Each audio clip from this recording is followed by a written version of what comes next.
Kim Chiu ay nalalayan ni Paulo habang dinudumog ng mga fans.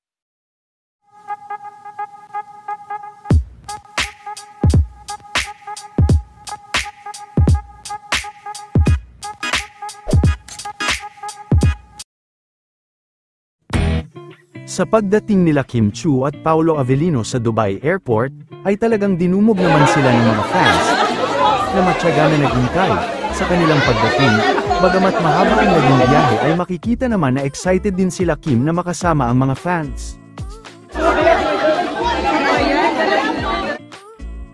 Makikita rin na naghanda ang mga fans nila Kim ng ibibigay sa kanila sa kanilang pagdating. Bukod sa mga bulaklak at naghanda din sila ng mga chocolate para dito. Kaagad din na kinuha na ng interview sina Kim at Paulo habang napapalibutan sila ng mga fans. Tila humirit naman ng joke si Paulo sabay sabi nito ng araw-araw sipag lang.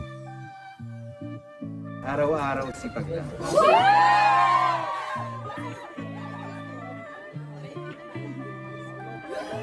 Samantala, ito naman ang ilan pa sa mga naganap sa kanilang pagdating, makikita din na tila naninibago si Paulo sa dami ng mga fans. Thank you po, sir!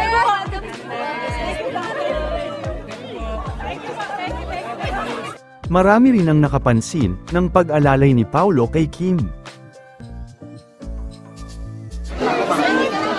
Kim, kali tayo sa especially for you, Kim! Thank you Pao for protecting our beloved Kim.